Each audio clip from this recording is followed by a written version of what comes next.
Boa noite a todas e todos. Nós estamos aqui mais uma terça-feira reunidos para o nosso grupo de estudos. Esse grupo que tem por objetivo fazermos as leituras das obras que são democraticamente escolhidas pelo grupo que existe lá no Facebook. E hoje, retomando a leitura do livro da vez, que é a autobiografia do Bert Hellinger, essa que se chama Meu Trabalho, Minha Vida. A autobiografia do criador da constelação familiar.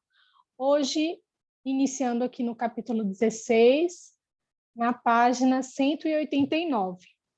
Esse grupo é uma ideia original do Hamilton, que convidou muita gente boa que fez e continua fazendo parte desses encontros. E nós lembramos do Renato Bertatti, da Alice Satin, do Oswaldo Santucci, do René Schubert, e do Marcos Castro, que hoje está aqui conosco, não é mesmo, Marquinhos? E vai nos acompanhar nesta caminhada de hoje. E então, pessoal, lembrando que os nossos encontros, eles são sempre gravados e depois eles são disponibilizados lá no canal do Hamilton, no canal do YouTube do Hamilton, tá? E para quem está chegando hoje pela primeira vez, todo mundo é bem-vindo para participar. Esse grupo se reúne sempre nesse mesmo link do Zoom, das 20h30 às 21h30. E o Marcos, ele vai nos acompanhar nessa leitura de hoje. E em algum momento ele vai sinalizar e haverá um momento para fazermos as perguntas, as partilhas. Quem não estiver conseguindo usar o microfone também pode deixar uma mensagem no chat. Então é isso. Marquinhos, sem mais delongas, com muita alegria, meu querido, eu te passo a palavra. Obrigado, Larissa. Mais uma vez aqui juntos, que bom. Muito boa noite a todos, né, que estão aqui. É sempre um momento muito legal de estar junto com vocês. E eu não sei se ficou algo do grupo passado. Essa semana eu não conversei com o René. E se não ficou, parece que, né, já temos um leitor hoje. E aí a gente pode começar, Larissa. Eu não sei se ficou algo da semana passada para agora. Marcos, que eu me recorde assim, de cabeça, não. Mas se no decorrer do encontro alguém lembrar e deixar registrado aqui no chat, eu posso ler na próxima pausa. Okay?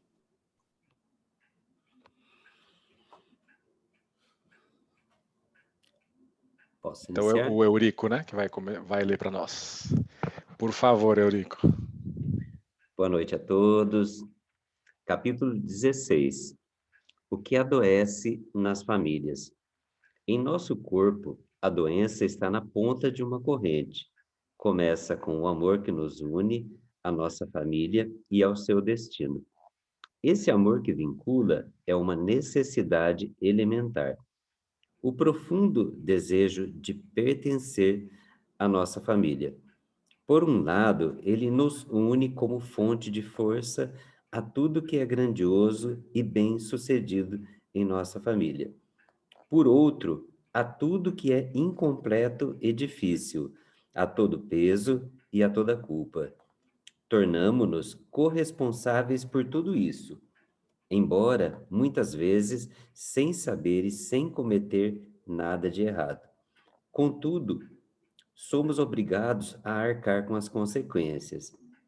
Por isso, aqueles que querem ter uma vantagem acabam se assemelhando aos que estão em desvantagem. Por exemplo, crianças saudáveis querem parecer-se com seus pais doentes, e membros inocentes da família que surgem posteriormente desejam assemelhar-se a pais e antepassados que se tornaram culpados de alguma coisa. Desse modo, os saudáveis se sentem responsáveis pelos doentes, os inocentes pelos culpados, os felizes pelos infelizes e os vivos pelos mortos. O pano de fundo dessa disponibilidade ao sacrifício é o fato de termos nascido em uma alma comum. Trata-se de um campo espiritual que compartilhamos com todos os membros da nossa família e que nos une fundamentalmente a eles. Ao mesmo tempo, também nos tornamos o destino dos outros. De um modo ou de outro, permanecemos interrelacionados. Esse vínculo do destino atua com a máxima intensidade entre filhos e pais, mas também com certa força entre irmãos, bem como entre marido e esposa. Além disso, surge um vínculo especial do destino com aqueles que abriram espaço na família para outras pessoas, sobretudo aquelas que tiveram um destino difícil. O amor que nos vincula à nossa família chega a ultrapassar nossa própria necessidade de sobrevivência. Por essa razão, muitas pessoas que imaginam que, por meio de uma doença ou de sua própria morte, poderiam assumir o sofrimento ou a culpa de outrem na família. Nutrem a esperança de que, renunciando à própria vida e à própria felicidade, poderiam garantir, salvar ou restaurar a vida e a felicidade alheias nessa comunidade de destino, mesmo que elas estejam perdidas há muito tempo. Portanto, com base no amor que vincula, predomina na comunidade de destino da família um impulso irresistível para o equilíbrio entre a vantagem de um e a desvantagem de outro, entre a inocência e a felicidade de um e a culpa e a infelicidade de outro, entre a saúde de um e a doença de outro, entre a vida de um e a morte do outro. A partir dessa necessidade, um membro da família também desejará ser infeliz, se outro membro tiver sido infeliz. Se um parente adoeceu ou se tornou culpado de alguma coisa, outro saudável e inocente também se tornará doente ou culpado. E se um ente querido morrer, seu familiar também desejará o mesmo fim. Desse modo, tenta-se pagar pela salvação do outro com a própria desgraça. Como essa necessidade de igualar-se e obter equilíbrio aspira, por assim dizer, à doença e à morte, a alma deseja adoecer. No entanto, há meios de libertar-se dos grilhões desse vínculo que levam a adoecer. Com o auxílio da constelação familiar, os panos de fundo vêm à tona e os caminhos da salvação podem ser trilhados. Chamo de deslocamento a transmissão do destino e da responsabilidade de um membro da família a outro. Esse deslocamento ocorre em diversos níveis. Por um lado, o familiar segue uma frase interior: sigo você. E é o que acontece quando a criança é atraída pela mãe morta precocemente. Para que a separação seja anulada, ela também quer morrer. Com frequência, vemos a mesma situação em uma mãe que perdeu o filho precocemente e quer segui-lo na morte, sobretudo quando se sente culpada por ela. Em uma observação mais atenta, essas ideias parecem absurdas, mas não para a alma em comum. A ela pertencem os vivos e os mortos na mesma proporção. Dentro dessa alma, a separação entre eles não existe na imaginação nem no sentimento. O desejo de seguir o outro pode levar a doenças fatais e à morte prematura. Outro deslocamento segue a seguinte frase interior: eu no seu lugar, que também tem amplas consequências para a saúde, pois implica o desejo de adoecer ou morrer no lugar de outro membro da família. Na maioria das vezes, essa frase é dita por uma criança. Ao mesmo tempo, nela se pode observar outro deslocamento, ou seja, o de um familiar que diz: você no meu lugar.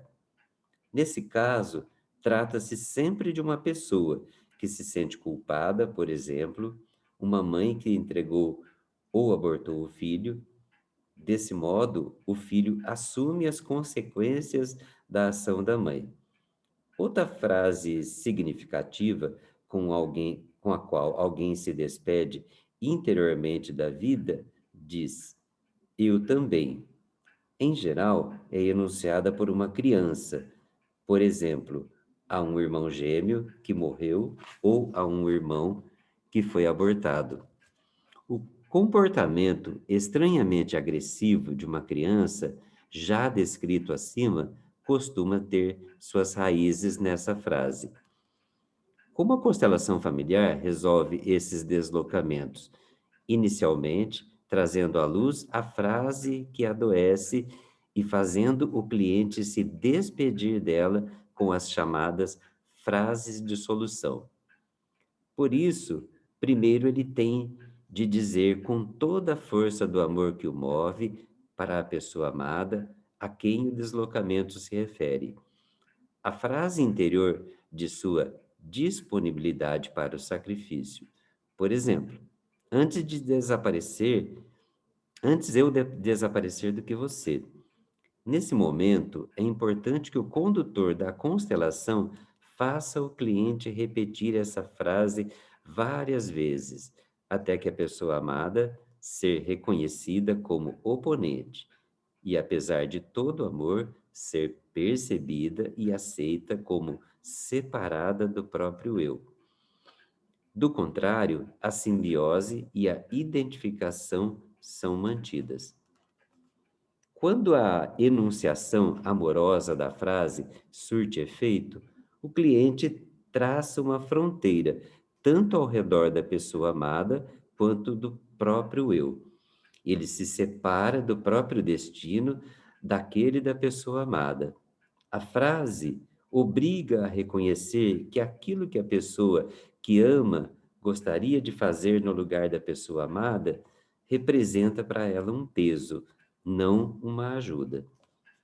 Quando a frase "sigo você" se revela como pano de fundo de uma grave doença ou de acidentes e tentativas de suicídio, o filho da pessoa amada tem de dizer: querido papai, querida mamãe, ou seja quem for, sigo você. Aqui também é importante permitir que a frase seja repetida várias vezes, até que a pessoa amada ser vista como oponente e, apesar de todo o amor, ser percebida como separada do próprio eu. Assim, o filho entenderá que o amor não ultrapassa a fronteira entre ele e a falecida pessoa amada, e que ele precisa parar diante dessa fronteira. Também nesse caso, a frase obriga tanto o próprio amor quanto aquele da pessoa amada, e reconhecer e compreender que esta carrega e cumpre seu destino com mais facilidade, quando ninguém mais, sobretudo seu filho, segue nele. Em seguida, o filho pode dizer à falecida pessoa amada a segunda frase, que o libertará da obrigação de uma sucessão ruim. Querido papai, querida mamãe, querido irmão, querida irmã, ou seja quem for, você morreu e eu ainda viverei por um tempo. Depois também morrerei. Ou cumpro o que me foi dado enquanto durar. Depois também morrerei. Quando o filho vê que um dos seus pais quer seguir alguém de sua família de origem, na doença ou na morte, tem de dizer: querido pai, querida mãe, mesmo que você parta, eu fico. Ou, mesmo que você parta, eu o honrarei. E você sempre será meu pai, ou minha mãe. Ou ainda, caso um dos pais tenha cometido suicídio, inclino-me perante a sua decisão e o seu destino. Você sempre será meu pai ou minha mãe, e eu serei sempre seu filho. Eurico, vamos parar um pouquinho aqui? Uhum. Assim você também pode respirar um pouco. E, bom, esse capítulo também, ele já começa bem forte, né? E o tema é o que adoece nas famílias. E precisamos entender um pouquinho por que é que tudo isso acontece. O Bert trouxe aqui uma das leis, não é? O pertencimento. Ou seja, né, eu faço parte desse grande sistema e todos têm o mesmo direito de fazer parte. Todos fazem parte nesse sistema. E não pode haver nenhum excluído ou mesmo esquecido. Por que eu digo isso? Porque dentro desse pertencimento atua essa consciência pessoal, né? Com aquela pergunta. Deixa eu ver aqui que mudou a tela só um pouquinho. Atua aquela pergunta assim: o que é que eu preciso fazer para continuar pertencendo a este grupo, a esse sistema, a essa família? Porque dentro desse sistema, especialmente esse nosso primeiro sistema, que é o sistema familiar, atua também uma outra consciência, que é essa consciência familiar, que é essa consciência maior, essa consciência coletiva. E dentro dessa consciência coletiva, que age de forma inconsciente, ela vela para que todos tenham o seu lugar dentro do sistema. Então, nós temos as crenças, os valores, estou só fazendo uma introdução para aqueles que estão chegando, né? Por conta de pertencer a esse sistema. E quando se identifica algo pesado, algo difícil dentro do sistema, alguns também têm a tendência de seguir essa dificuldade, de seguir esse algo pesado, ainda que isto implique na própria morte. Então, muitas vezes, a frase que se vê em uma constelação é justamente essa: eu sigo você na morte. E por que que isso acontece? Isso é aquele amor que nós falamos, mas é um amor cego, aquele amor que não vai trazer solução para esse sistema, aquele amor que vai perpetuar a dor dentro desse sistema. Talvez uma imagem infantil de que a criança pode salvar, por exemplo, um pai doente, uma mãe que está gravemente doente ou que deseja a morte. Então essa criança, e na alma dessa criança, por perceber isso, ela diz internamente assim: eu vou no seu lugar, querida mamãe. Melhor eu ir do que você. E ela se oferece em verdadeiro sacrifício. Então são muitas frases e são muitas as ocorrências que nós vemos por conta desse vínculo amoroso que existe na família. E a pessoa tentando se colocar no lugar para salvar ou minimizar esse sofrimento do outro. Consegue? Não. Não consegue. E aí, por isso que vem a constelação familiar também, como forma de trazer luz a essa escuridão. Trazer a solução no sentido de, primeiro, se reconhecer aquilo que atua. Cada vez mais eu percebo essa importância do reconhecimento. Cuidado, porque muitas vezes na constelação, e por conta de muitas pessoas já terem lido os livros do Hellinger, se apegam a essas frases, como se fossem verdadeiras frases de solução e declarações absolutas de verdade. E não esperam esse momento do reconhecimento daquilo que realmente atua se apresentar. E aí só tem um efeito puramente superficial. É preciso aguardar essa dinâmica que está oculta se apresentar. E se realmente for isso que atua naquele sistema, reconhecer que isso atua. E isso tem um peso. Porém, quando existe esse reconhecimento, eu estava até falando com a Flávia hoje sobre o reconhecimento, e eu estava falando assim, olha, o reconhecimento nos leva além. Vocês podem deixar isso de uma forma bem geral. Eu disse isso de uma forma bem geral.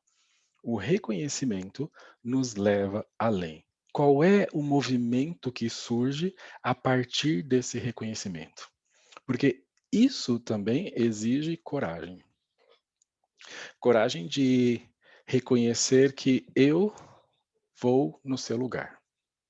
E depois, um amor ainda mais profundo, que aí sim, depois desse reconhecimento, brota essa solução no sentido de desvincular-se desse destino difícil, de afastar-se para que cada um possa viver aquilo que lhe pertence. Porque muitas vezes para os filhos o que acontece é justamente essa dificuldade de suportar a dor que ele está vendo nos pais, a dor que ele está vendo na mãe, a dor que ele está vendo no pai. E aí quer trazer isso para si. Nessa solução, nós nos afastamos, e esse afastar não significa deixar de amar, mas significa reconhecer que cada um tem a sua dignidade, a sua força, e mesmo que aconteça algo com esse papai que eu amo tanto, com essa mamãe que eu amo tanto, eu ainda fico pelo tempo que me restar. Às vezes é tão difícil para o filho reconhecer isso. Quem já participou de algumas constelações, eu não sei se teve essa oportunidade, porque nesse íntimo o filho quer se colocar em sacrifício. Estou falando do filho, da criança, porque essas são dinâmicas que se passam com bastante frequência com relação às crianças. Esse filho que se coloca, né, à disposição, como se pudesse salvar, cessar esse sofrimento dentro do sistema. E veja que tudo isso atua por conta desse pertencimento, por conta dessa lei que o Hellinger trouxe para nós, onde nesse sistema que eu cheguei, eu faço parte e todos os demais também têm o mesmo direito de pertencer. Acho que eu queria fazer essa introdução aqui. Com relação à doença, né, eu vi que ele falou das doenças, como isso atua no corpo mesmo, né? Como as pessoas com esse pensamento de que podem fazer algo, né, pelo outro, se colocar no lugar do outro, realmente se encaminham para a doença, se encontram até a doença e realmente adoecem o corpo físico, além do corpo mais profundo, que é ali a alma. Por isso a gente tem que prestar bastante atenção, inclusive nas constelações, qual é essa dinâmica que atua, qual é essa frase que realmente pode ser vivenciada ali e qual é o passo de solução, qual é a decisão que precisa ser tomada.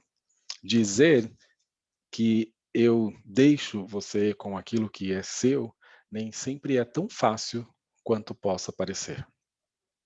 Especialmente quando a pessoa tem realmente esse desejo de salvar e que não vai conseguir.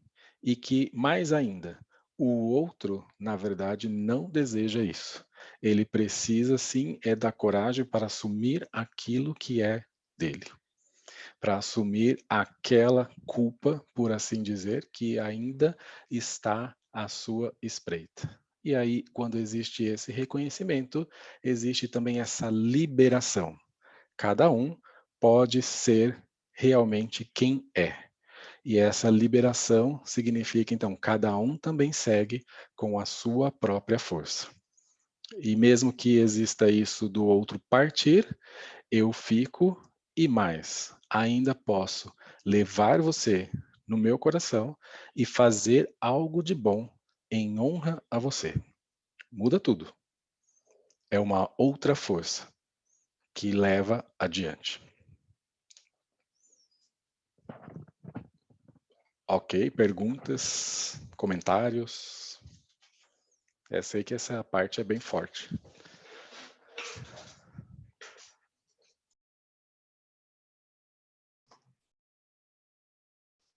Marcos, no chat não temos nenhuma pergunta ainda e também não estou vendo ninguém com a mão levantada. Então podemos seguir, Eurico, por favor. Perfeito. A meditação seguinte também ajuda a se libertar das próprias frases interiores. Reservamos um tempo e entramos em um recolhimento profundo e silencioso, que ocorre com mais facilidade se apenas permanecermos no instante tal como ele é, sem interferir nele, sem olhar para frente e para trás. Após certo tempo, voltamos para a nossa infância. Olhamos para as situações que nos preocupamos com a nossa mãe ou nosso pai. A principal preocupação de uma criança é sempre se seus pais vão permanecer ou ir embora, se podem adoecer ou morrer. Olhamos para essa situação com os olhos da criança que já fomos. O que passava na nossa alma? Como lidávamos com nossos medos? Havia uma frase interior que dizíamos: fizemos alguma promessa perante uma força maior ou até um juramento no sentido de: se você fizer com que eles fiquem, então eu. E essas seriam frases semelhantes a antes eu do que você. A pergunta é: ao que renunciamos no passado e o que estávamos dispostos a sacrificar como contrapartida pelo presente de ver a mãe ou alguém da família em situação melhor e podendo permanecer conosco? Interiormente, sacrificamos a nossa saúde. Estávamos dispostos a morrer por isso. Como lidamos interiormente com o nosso corpo?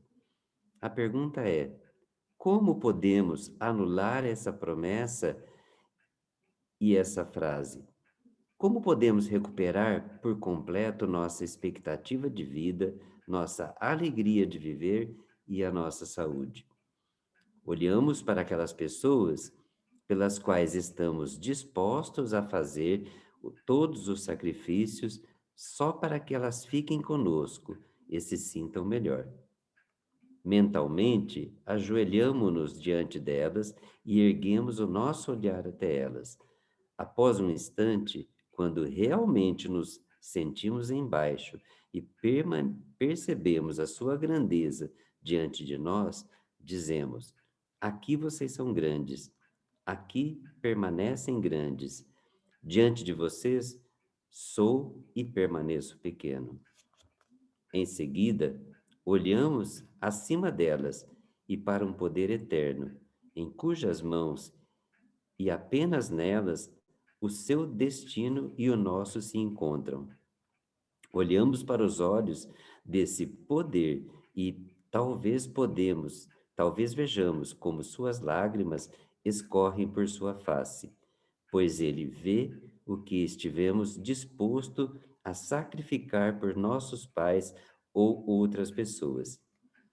Esse poder pega a nossa mão, reunimos toda a nossa coragem e dizemos: por favor, leve todas essas frases, todas minhas promessas, todas as minhas esperanças diante. Coloco-as em suas mãos e entrego-as ao seu amor, assim como lhe peço para salvar meus pais, ou seja, quem for. Salve-me também dessas frases, por favor. Depois esperamos até percebermos que o que mudou em nosso corpo e no nosso modo como sentimos a vida, e dizemos a esse poder: obrigado. Tomei aqui apenas essa frase. De modo análogo, também é possível encontrar a própria solução para outras duas frases: você no meu lugar e eu também.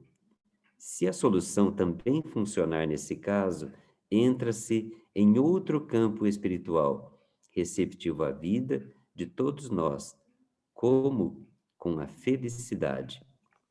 As Eurico, só doenças. vou parar um pouquinho, só porque eu queria compartilhar com vocês a questão dessas promessas. Primeiro que, se vocês se imaginarem e voltarem, por exemplo, como criança, quantas vezes se colocaram nessa condição de preocupação ou de observar algo em relação aos pais e querer fazer realmente algo por eles? Ou, claro, por aquele que você percebeu que era, na sua opinião, o mais fraco na relação. E tudo isso por conta de evitar um sofrimento. E eu ia compartilhar e parei justamente por conta dessas promessas e o quanto elas são importantes. Uma vez eu estava, né, com um jovem e existia algo na relação dos pais que era difícil. Para ele, a mãe era a parte mais delicada e que ele queria assumir algo por essa mãe. E a promessa que ele fez foi assim: eu quero dar a minha vida, eu quero morrer para que a minha mãe viva mais. Então, na cabeça dele e no coração dele, o que ele queria era: eu morro e passo esse restante de vida que tenho para minha mãe. Veja quão grande vai esse pensamento de salvação. E o Hellinger está trazendo para nós justamente como é que agora eu posso desfazer isso. Como é que eu posso me liberar dessas promessas que fiz de forma inconsciente, por exemplo, né? Que foram feitas de forma inconsciente? É preciso entregar isso a essa grande força, que o Bert muitas vezes chama de fonte eterna superior. Além de olhar para esses pais, ou para quem quer que seja que essa promessa foi feita, e geralmente essa promessa é feita, então, desse que está aqui numa geração seguinte para aqueles que vieram antes, olhar para eles como sendo realmente o pequeno. Não vai conseguir inverter essa ordem. Primeiro, então, reconhecer que você é pequeno diante desses que chegaram antes. E depois, algo ainda maior. Talvez você possa sentir-se abraçado por essa grande força. E nesse abraço dessa grande força, entregar também todas essas promessas, todas essas imagens de que um dia você se colocou à disposição para salvar alguém desse sacrifício, dessa morte ou dessa doença grave, para que você possa, enfim, desfrutar da sua própria vida, com saúde, com alegria, com felicidade. Então, esse é um exercício, inclusive, que se pode ser feito. Olhar para essa pessoa, reconhecer-se pequeno e se entregar a essa grande força. E quando isso é reconhecido, talvez essa doença ou mesmo essa iminência de morte possa esperar um pouco mais, possa se afastar. Isso nós entregamos, então, dentro dessa grande força e nos destituímos desse poder ou de controlar sobre vida, morte, doença e saúde. Simplesmente sentimos-nos abraçados dentro dessa força e aí podemos entregar tudo isso que um dia prometemos para a salvação desse sistema. Isso é bastante forte e muitas vezes as pessoas não se dão conta das promessas que fizeram, né, das declarações que fizeram, dessas afirmações para a sua própria vida. Isso é bom dar uma revisada se algum dia eu me coloquei nesse lugar, nessa situação, e como é então que eu posso também me liberar. E mesmo que não tenha colocado, entregar-se nos braços dessa grande força sempre vai te trazer um pouco mais de liberdade.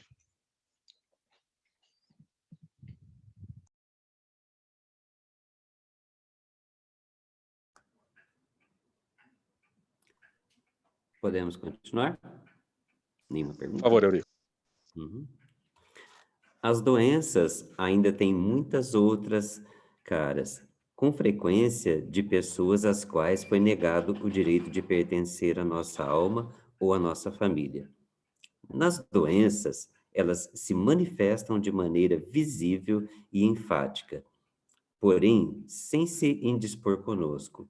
Trata-se de outro poder, que por meio de uma doença permite-lhe bater a uma porta que até então lhes fora fechada, para que finalmente possam entrar. Portanto, nosso sistema familiar está presente em nosso corpo. Quando algo falta a esse sistema, falta também ao corpo. Segundo minhas observações, quase todas as doenças, incluindo as crônicas, graves e fatais como câncer, estão relacionadas a pessoas excluídas. Para ser mais exato, a doença olha para uma pessoa excluída que passa a incorporá-la. A relação temporal de uma doença com uma pessoa excluída pode remontar a várias gerações. Raramente é muito próxima, mas também existem casos em que há proximidade. Uma mulher que teve câncer me contou que a sua irmã mais nova havia nascido com 10 deficiências, entre as quais, por exemplo, olhos vazados. Essa irmã foi imediatamente levada para um asilo e nunca recebeu visitas. Algumas semanas depois, faleceu. O câncer fez a mulher se lembrar da irmã. Nesse caso, era uma relação muito próxima. Às vezes, a doença também está relacionada a um filho abortado e o vínculo também é muito próximo. Por outro lado, a relação pode ser com um filho abortado da avó, que faz com que a distância seja menor. Em determinadas doenças, por exemplo, a esquizofrenia, o acontecimento pode remontar até 5 ou 6 gerações. Contudo, muitas pessoas guardam uma expressão amigável para a sua doença. Sua expressão facial se ilumina e elas sorriem quando falam da sua doença. Na constelação familiar, algumas contam sorrindo 10, 12 doenças. Estão ligadas a elas no amor. Ou, para ser mais exato, por meio dessa doença, mantém um vínculo de amor com a pessoa excluída. Seria possível, então, curar uma doença como essa, se a alma e a família a quer e precisa dela? Quando alguém procura uma constelação familiar por causa de uma doença, o sofrimento é constelado por meio de um representante.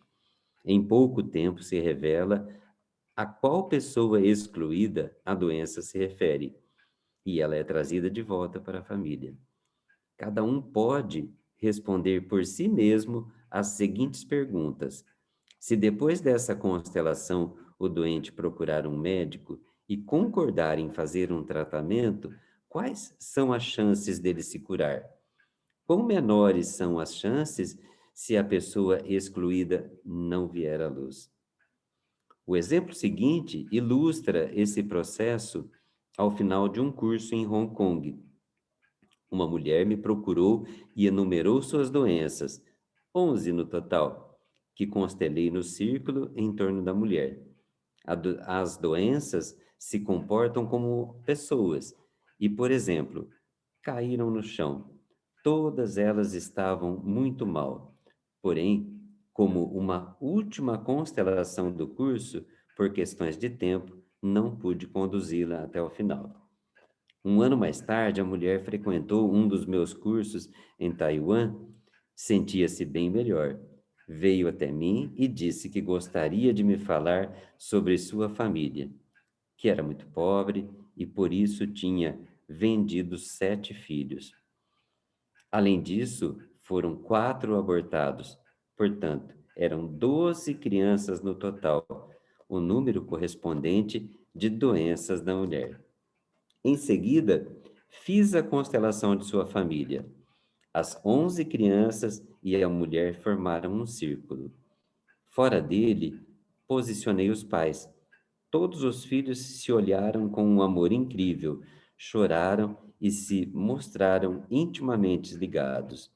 E os pais ficaram do lado de fora, soluçando. Em seguida, abriu o círculo. Os pais entraram e pegaram a mão dos filhos. Todos estavam juntos novamente. O que é saúde plena? Quando todos estão presentes. Eurico, vamos parar mais um pouquinho? Uhum. Eu estou parando mais frequente porque cada parágrafo desse capítulo, né, traz algo bastante profundo. Não sei se vocês estão também nessa sintonia, né? Porque quando nós falamos dessas situações difíceis, e talvez cada um tenha passado algo parecido. Eu queria só pontuar aqui o quanto isso acontece quando o Bert diz assim: olha, às vezes as pessoas querem se manter nessa doença. Com essa doença, por exemplo, ela tem algum benefício, seja ele qual for, ainda que seja, em última análise, apenas esse vínculo com essa pessoa excluída e amada. Então, muitas vezes as pessoas dizem, inclusive assim, não, a minha dor de cabeça, a minha dor no rim, a minha dor nas costas, a minha dor nas pernas. E quando nós vamos, em uma constelação, olhar para isso, nós vamos vendo que essas partes do corpo mostram essa conexão com essas pessoas excluídas. O Bert tem um texto que nós já vimos aqui que fala sobre ressonância e dissonância no corpo, como é que o corpo vai se manifestando com relação a esses que estão excluídos. Então, muitas vezes o que a pessoa leva é: eu tenho uma determinada doença e também tenho um benefício com essa doença. Através dessa doença, eu pertenço e trago essa pessoa para o sistema novamente. Mais uma vez, veja o quanto isso é aquele amor que não traz a cura, que não traz a solução. Aquele amor, como eu disse, que perpetua essa dor dentro do sistema e que vai ser repassado ainda para as próximas gerações, até que se possa efetivamente olhar com clareza para tudo isso. Olhar e reconhecer essa dinâmica oculta que está presente dentro desse sistema. Mas isso que o Bert fala aqui, dessa questão das pessoas falarem sorrindo, muitas pessoas falam sorrindo que elas desejam morrer.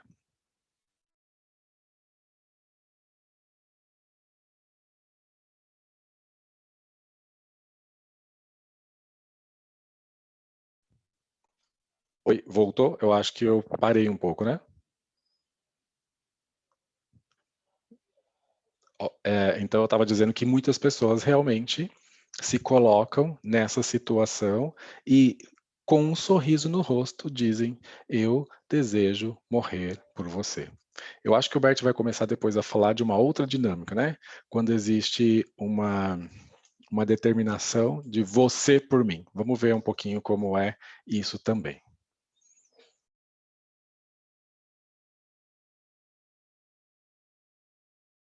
Eurico, Eurico está sem microfone. tá sem seu áudio. Agora Liberado. sim. Obrigada. Outra dinâmica que conduz às doenças, suicídio, acidente e morte é o desejo de expiar uma culpa.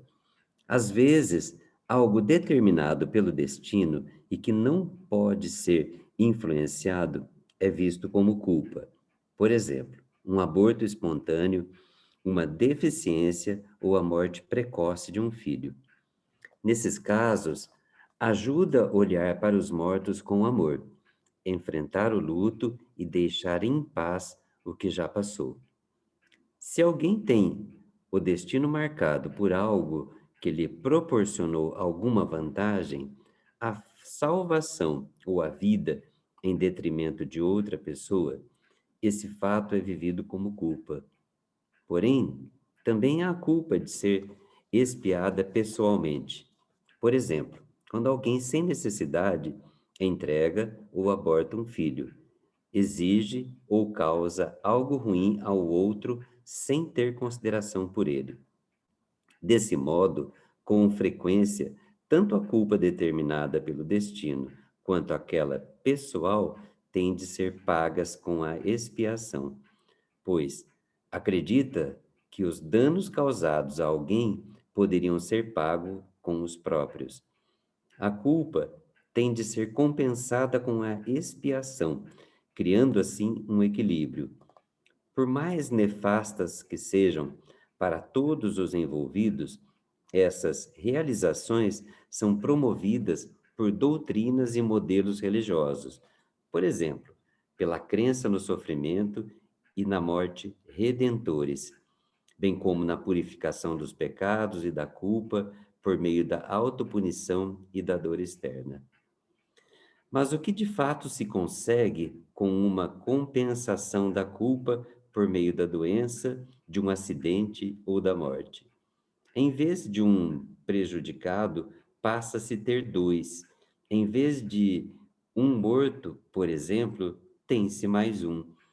Pior ainda, para a vítima da culpa, a expiação é um duplo dano e um duplo infortúnio, pois seu infortúnio nutre outro, seu dano gera outro, e sua morte causa a de outras pessoas. Há algo mais a se levar em conta nesse contexto. A expiação custa pouco. Dor e morte, sozinhas, devem ser suficientes.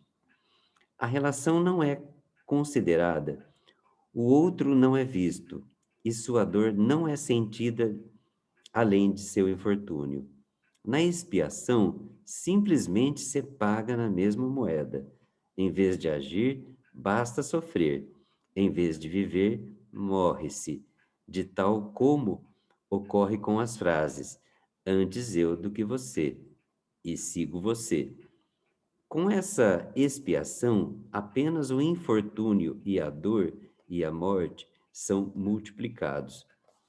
Desse modo, uma criança cuja mãe tenha morrido no parto, por exemplo, sempre se sente culpada em relação a ela, pois a mãe pagou com a própria morte a vida do filho. Se a criança expiar essa culpa, sustentando sua dor e recusando-a a aceitar sua vida também, à custa da vida da sua mãe, ou até mesmo ela se matar de maneira de expiar o infortúnio da mãe, será 2 vezes pior. De fato, desse modo, o filho não honra a vida que a mãe lhe deu, nem respeita o amor e a disponibilidade dela de dar-lhe tudo. Sua morte foi em vão. Mais do que isso, em vez de vida e felicidade, teria trazido apenas mais desgraça e outra morte. Quando se quer ajudar uma criança como essa, é preciso reconhecer que ela obedece tanto a um desejo de expiação quanto às frases interiores: antes eu do que você, e sigo você. Para uma solução que leve à cura, é necessário deixar a criança dizer: querida mamãe, se você já pagou um preço tão alto por minha vida, então que não tenha sido em vão. Vou fazer algo em sua memória e em sua homenagem. Porém, em seguida, a criança tende a agir em vez de sofrer, realizar em vez de negar, viver em vez de morrer. Ela não se encontra mais em uma simbiose surda e cega com a sua mãe, mas a vê com amor, trazendo-a no pensamento e no coração. Assim, a bênção e a força fluem da mãe para o filho, pois, com o amor a ela, ele fez de sua vida algo especial. A diferença da compensação barata por meio da expiação, que não tem valor e apenas prejudica, essa compensação é cara, pois é valiosa e traz bênção. faz com que a mãe e filho se reconciliem com seu destino. Com efeito, o bem realizado pelo filho em memória da mãe ocorre por meio dela. Por meio do filho, ela participa desse bem, vive e continua a influir nele. Essa compensação segue a percepção de que nossa vida só acontece uma vez, de que, ao passar, abre espaço para a que chega e de que, mesmo quando já passou, nutre a atual. Tudo isso mostra quanto as constelações familiares podem ajudar a medicina e estarem a serviço da vida com ela. Embora as dinâmicas descritas nas constelações venham à luz e possam ser levadas a uma solução. Quero enfatizar que não curo ninguém, apenas reúno famílias. O fato dessa reunião ter um bom efeito sobre a doença está de bom tamanho para mim. Apenas constelei as famílias, nada mais. A cura se dá por si só, sem a minha intervenção.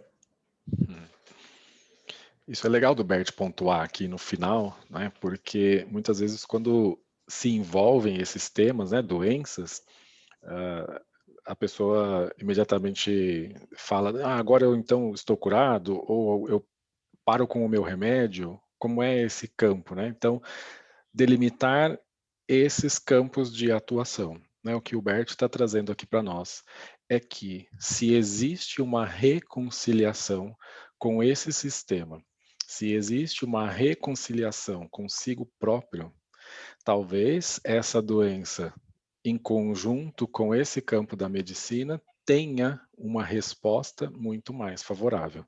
Ele não teve essa ousadia de dizer o que cura é isso. Porém, o que se percebe é que quando se dá espaço dentro da constelação familiar para reconhecer estas exclusões e que geram doenças nesse corpo físico, algo se movimenta e que auxilia essa pessoa em direção à cura. Eu queria também pontuar com relação à culpa, né, mais uma vez essa parte da expiação, o quanto nós falamos disso hoje, que essa expiação, o Bert fala, ela é barata. É barata porque você fica preso nela, parado nela, como se isso bastasse. E o outro sai da sua visão. O outro fica distante.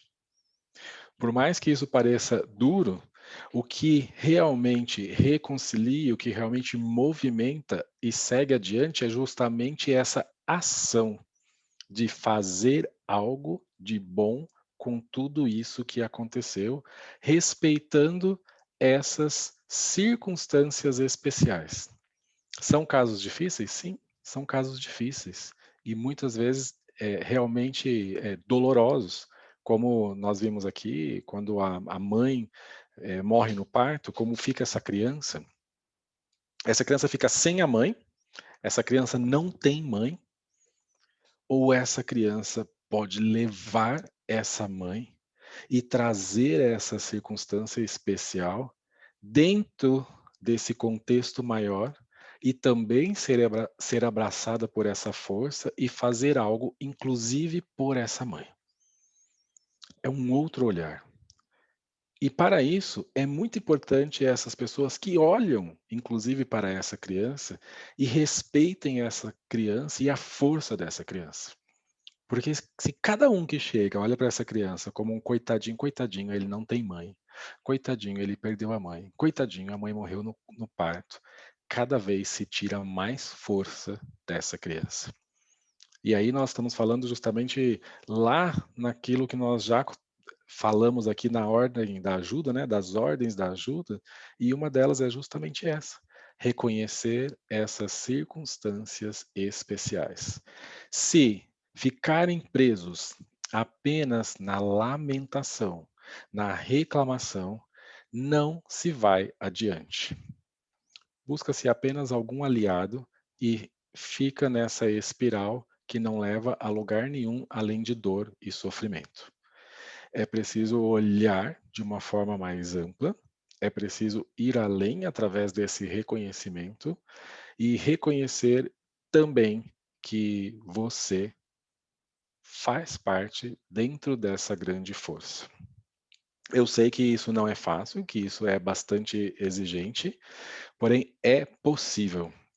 É possível sair dessa solução, entre aspas, barata, de se automutilar, de se maltratar, de pagar essa culpa, para uma ação que importe em fazer algo com tudo isso. E por isso que o Bert falava, olha, para uma grande felicidade é preciso uma grande coragem. Porque tantas vezes é mais fácil permanecer nessa dor, nesse sofrimento. Pessoas sabem lidar com isso. Pessoas permanecem nessas situações e têm ganhos secundários ao permanecer com nessas situações. Porque dentro dessa felicidade, dentro dessa coragem, talvez se fique um pouco mais sozinho. Talvez fique um pouco mais livre. E é preciso ter força para sustentar, inclusive, essa liberdade. E essa liberdade, aqui entendido, porque o Bert fala para nós daqueles 3 aspectos da liberdade: a liberdade como a estupidez, que ele dá o exemplo como um cavalo, né, que está ali com a sela e tudo e continua se batendo, se batendo, se batendo, se batendo. Um aspecto da liberdade, a estupidez. O segundo, o remorso, quase que um Titanic, que fica lá no barco, não faz nada e se afunda junto. E vai. É a sua liberdade também, é a sua escolha. E o terceiro aspecto, que é o que eu estou trazendo aqui, é justamente essa adaptação, a resiliência, essa adaptação, inclusive a essas circunstâncias especiais, esse submeter-se a essas circunstâncias especiais. Ok, falei demais. Senão vai acabar nosso tempo. A Marina está com a mão levantada. Marina, você consegue abrir seu microfone? Consigo sim. Bom, eu só quero fazer um comentário. É porque é a segunda vez que esse assunto sobre os pais vem para mim hoje, porque no trabalho a gente está fazendo um curso sobre justiça sistêmica, e lá falou-se hoje que o sucesso vem da mãe, e falou-se muito da mãe. E hoje está fazendo 4 meses que minha mãe faleceu, né? E ela faleceu de câncer. E na leitura eu até me emociono um pouco, porque quando a medicina disse que não tinha mais jeito, né, depois de muitos anos, muitas cirurgias, e depois eu conheci as constelações, eu conversei com ela e pedi que ela fizesse, né, porque eu senti ali de alguma forma que ele tinha algum problema oculto, algum segredo, alguma coisa que não vinha à tona, porque tirava-se o sintoma, né, e a doença retornava. Então, assim, no final passou por tratamentos, né, muito caros, muito severos, enfim. Mas aí eu tive que me conformar com outra coisa. Ela não queria, né? Ela falava para mim que ia fazer, eu marcava, no dia aconteceu alguma coisa. Ela ficava bem durante semanas e no dia, na véspera, ela tinha uma febre, que então ela não podia sair de casa, ou ela tinha um enjoo, ela não podia sair de casa, né? Então, assim, e aí foi uma coisa também que eu aprendi, tive que ver, né, tudo acontecer e também ficar no meu lugar, porque eu via que ela não queria olhar para a doença que ela carregava de outra forma e tinha as razões dela, né? E que eu nunca vou saber. Mas, assim, eu só quis compartilhar isso porque é a segunda vez que esse assunto aparece para mim no mesmo dia, e então achei que eu precisava falar. Obrigado, Marina. Obrigado por compartilhar conosco. E esse é um movimento bastante exigente, quando o filho olha para os pais e apenas resta a esse filho suportar e reconhecer isso que faz parte desse destino também presente na mãe. Como você mesma disse, quais são os motivos? talvez eu nem saiba, mas eu sei que existia algo dentro dessa mãe que a ligava dessa forma. E o que nós, como filhos, né, podemos fazer, podemos dizer, podemos internalizar. E quando eu falo dizer, não é apenas falar e fazer essa declaração, mas é que isso realmente venha para o coração, né? Então, aqui o Bert deu essa receita, entre aspas, para nós, né, de manter nesse lugar de pequenos. Mas muitas vezes a gente fala isso, mas lá no fundo poderia ter sido diferente, né? Talvez tivesse sido diferente. Então esse filho também se reconhece nesse lugar de pequeno e diz para essa mãe, para esse pai: mamãe, eu fico por mais um tempo. Né? Eu fico por mais esse tempo que me é concedido. E quando for a minha vez, eu também vou. Mas agora o que eu recebi de você, mamãe, eu vou fazer algo com isso.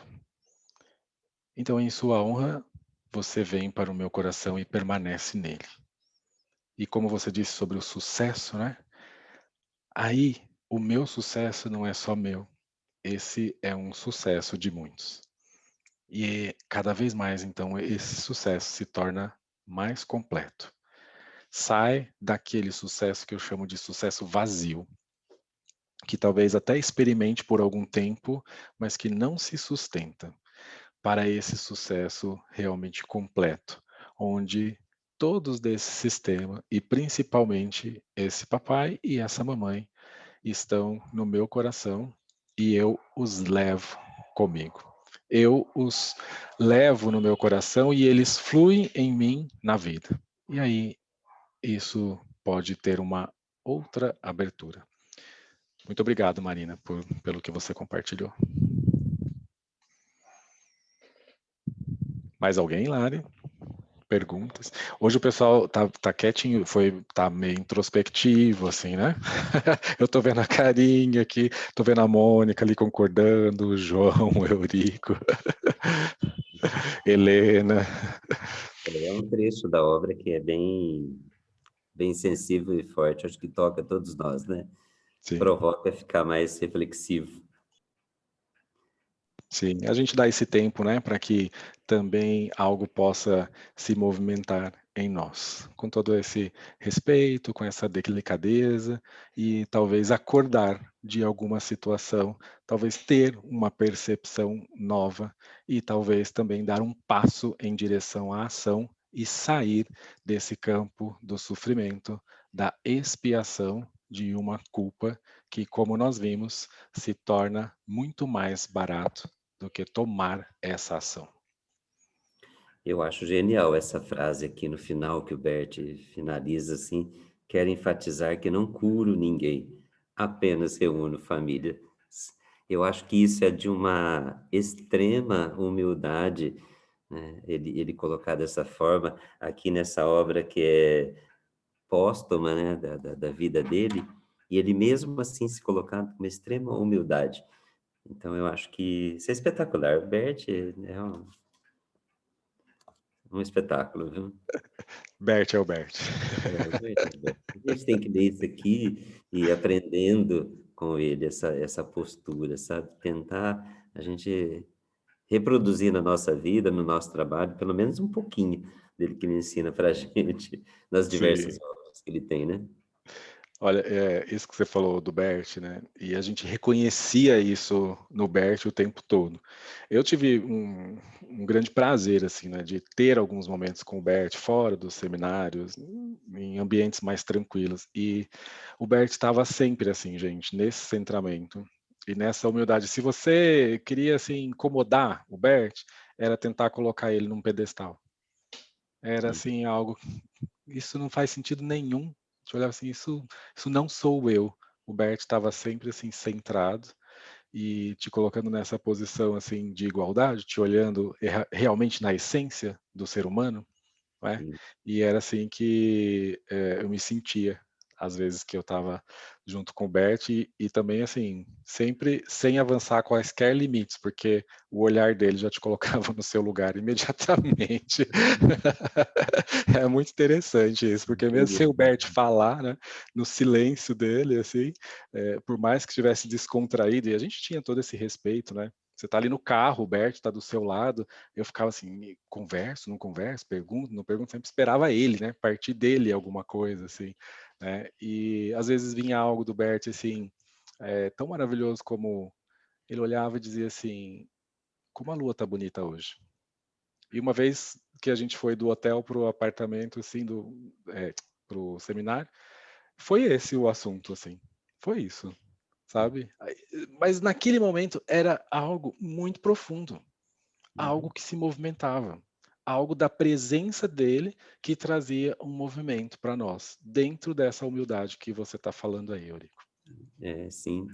E ele sempre foi de poucas falas, né? Ele sempre falou somente o essencial, até por conta desse centramento dele, né? Então, ele sempre, nunca se estendeu demais sobre um assunto, ele sempre falou o essencial. Isso eu acho espetacular. Hoje eu estava, só porque nós já terminamos mesmo, terminamos esse capítulo, hoje eu estava em um evento na Justiça do Trabalho, né, trazendo um pouco dessa visão sistêmica, mas aí era um pouco da visão do direito sistêmico e da teoria geral de sistemas.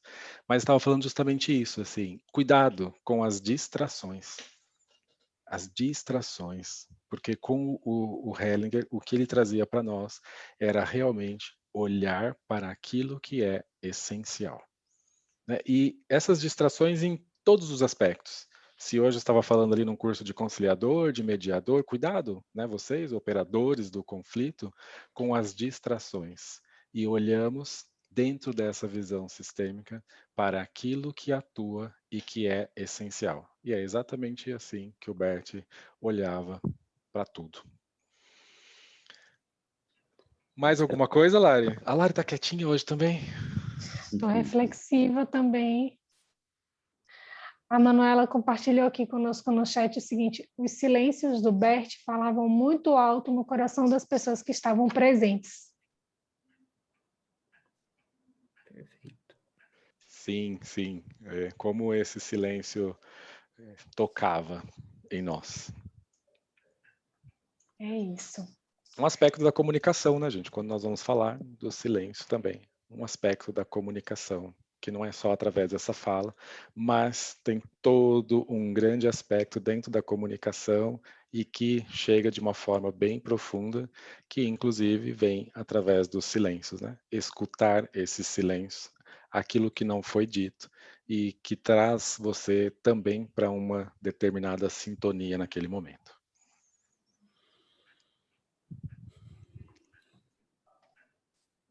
E no mais, Marquinhos, temos aqui agradecimentos pelo encontro de hoje. Pessoal registrando aqui, gratidão pelo encontro. Gratidão por tanto, a Antônia registrou aqui. É isso. Muito obrigado, gente. Uma ótima noite para vocês, uma ótima semana. Renê, na próxima semana está por aqui.